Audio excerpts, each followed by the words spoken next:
Bonjour, aujourd'hui je voulais aborder un sujet un petit peu plus spécifique sur le vocabulaire des chevaux, à savoir comment est-ce qu'on nomme un cheval.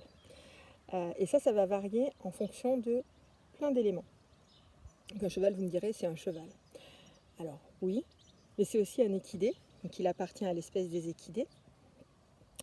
Un équidé, c'est un animal qui, à chaque membre, n'a qu'une seule, qu'un seul doigt qui s'est développé et qui se termine par un sabot. C'est aussi pour ça qu'on appelle ça des ongulés, le sabot étant un ongle. C'est de la corne. Donc, le cheval est un équidé, le cheval est un mammifère et c'est aussi un herbivore. Et dans sa famille, il y a plein d'autres races, comme l'âne ou le zèbre. Voilà. Alors, nous, ce qu'on rencontre le plus dans nos, dans nos contrées occidentales, ça va être bien sûr le cheval et l'âne. À partir de là, on a des déclinaisons. Le cheval, selon la nomenclature officielle, c'est un animal, c'est un équidé qui mesure plus d'1,48 m. A l'inverse, quand il mesure moins d'1,48 m, on va le catégoriser comme un poney. Alors, cette limite, elle est un petit peu floue parce que pour certaines races, on va un petit peu changer. On va parler par exemple de poneys de polo, alors que les poneys de polo, la plupart du temps, ils font autour d'1,55 m.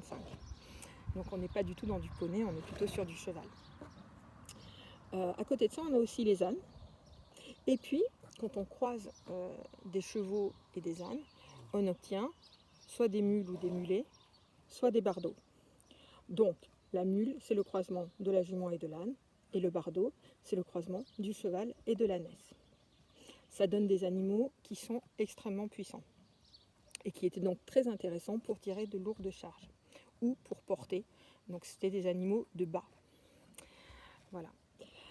Alors, au-delà de ça, comment est-ce qu'on peut caractériser un cheval et l'appeler? On peut l'appeler en fonction notamment de son sexe. On va parler d'une jument, mais on va aussi éventuellement parler d'un étalon, d'un entier, d'un hongre, d'un poulain, d'une pouliche, etc. Quelles sont les distinctions? Alors, vous le savez, la jument, c'est la femelle du cheval. L'étalon, lui, c'est un mâle reproducteur, contrairement à l'entier, qui est un mâle, donc qui a ses organes génitaux complets, mais qui ne reproduit pas. Pourquoi est-ce qu'on va garder un cheval entier sans le faire reproduire? Parce qu'on veut d'abord peut-être qu'il soit performant dans une discipline sportive, et que le faire reproduire en même temps, c'est compliqué. Donc on va le garder entier, lui faire sa carrière sportive, et ensuite, peut-être, s'il a été bon dans sa carrière sportive, l'amener à devenir un étalon reproducteur. Enfin, on a le hongre. Le hongre, c'est un mâle aussi, mais qui a été castré. Pourquoi est-ce qu'on castre les chevaux? Tout simplement parce qu'ils vont être un petit peu plus faciles à gérer. On va pouvoir les mettre en troupeau avec des juments. Ils vont être plus doux, plus cool au niveau du caractère souvent qu'un étalon. L'étalon peut être très sympa aussi, un étalon bien éduqué, ça pose aucun souci, mais effectivement en période de chaleur, il va être un peu plus concentré sur les juments d'à côté que sur l'humain qui veut le faire travailler. Voilà. Et puis bien sûr, il y a les poulains et les pouliches qui, eux, sont les petits des chevaux. Alors là, on va avoir aussi des distinctions. Jusqu'à quel âge est-ce qu'un cheval est un poulain et une pouliche? Souvent, ça se situe plutôt vers l'âge de 3 ans, on estime, même si le cheval va continuer sa croissance au-delà de cet âge-là. Et puis, quand le cheval a 1 an, on appelle ça aussi un yearling. Voilà, un petit poulain d'1 an. Voilà pour les termes en fonction du sexe du cheval. Alors, comme je sais que vous êtes des auteurs, je suis allée chercher pour vous un petit peu les termes qui pouvaient être utilisés autrefois, notamment au Moyen-Âge et à l'époque moderne, pour parler de chevaux, parce qu'il y avait un vocabulaire aussi spécifique en fonction des usages qu'on faisait des chevaux. Donc déjà, il y a une distinction entre cheval de selle et cheval de trait qui existe toujours aujourd'hui, et ça c'est en fonction de la race et du poids du cheval et de ses aptitudes physiques. Mais à l'époque, on distinguait encore plus loin que ça. parce que le cheval était utilisé au quotidien pour beaucoup plus de tâches, bien entendu. Alors par exemple, on avait le destrier, qui lui était le cheval de guerre, qui allait être un cheval quand même suffisamment costaud pour porter un chevalier en armure. Il y a débat sur la question. Certains disent que c'était forcément un cheval lourd parce qu'il fallait qu'il puisse porter ce poids, et d'autres disaient que pas forcément, parce que l'armure n'était pas forcément si lourde que ça, et que la vitesse souvent engendre aussi de la puissance, et qu'on n'a pas forcément besoin d'un cheval ultra puissant pour les charges militaires. Donc là, il y a un petit peu débat, donc je vous laisse choisir dans vos récits ce que vous préférez. On avait aussi le coursier, qui était un cheval de vitesse, donc on allait utiliser justement pour tout ce qui était course, donc pour porter des messages. On avait le palefroid, qui était un cheval assez doux, qui était souvent plutôt réservé à la promenade et à l'usage des dames.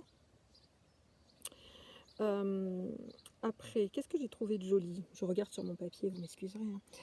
On avait l'afrus, cheval de traction. C'est un terme que je ne connaissais mais pas du tout. Voilà. Le sommier, qui était un cheval de bas, tout comme le bidet. Voilà, c'était des chevaux qu'on allait utiliser pour pour leur faire porter des charges. Donc quand on partait en voyage, on allait monter sur son propre cheval, sur son palefroid, sur son destrier, et puis on allait peut-être avoir à côté un cheval qui allait juste porter tout ce dont on avait besoin, en fait. Voilà, un cheval sur lequel c'était moins intéressant de monter, mais qui avait la force de porter tout le matériel. Qu'est-ce qu'on avait d'autre? On avait le roussin, qui était un cheval d'équitation et de travail pour la formation à la guerre, en fait. La haquenée, c'est pareil, ça rejoint un petit peu le palefroid, c'est un cheval assez doux, en général une jument, destinée souvent aux dames aussi, donc un cheval vraiment cool, sympa. Voilà. On pouvait aussi appeler une jument une cavale, qui est un très joli mot, je trouve. Voilà. Et puis après, il y a des mots beaucoup moins jolis pour désigner un cheval de peu de valeur. Vous les connaissez, le canasson, la rosse, la carne. C'est pas sympa, mais bon, voilà. Ce sont des mots dont on se servait et dont vous pouvez vous servir également dans vos récits.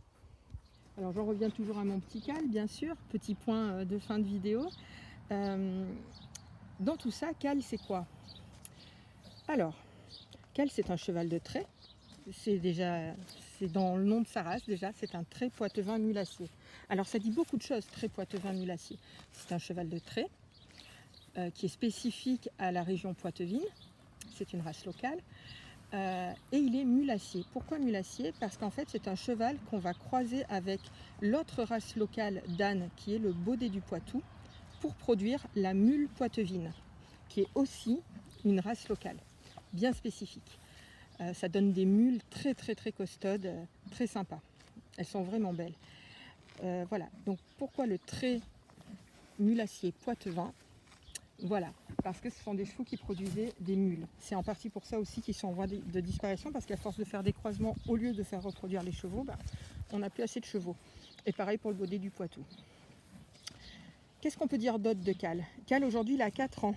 Alors moi, quand je l'ai acheté, il avait un peu plus d'1 an. Donc, c'était un yearling. Ça se dit pas trop pour les chevaux de trait, hein. Ça se dit plutôt pour les chevaux de sang, les chevaux de course, ou les chevaux qui sont destinés au sport de haut niveau. Et donc, jusqu'à l'année dernière, c'était encore un poulain. Et là, aujourd'hui, il a 4 ans, donc on peut dire que c'est un cheval adulte. Et autre chose, Cal, il est castré, donc c'est un hongre. Voilà, donc ça fait quand même beaucoup d'informations pour un seul cheval, non?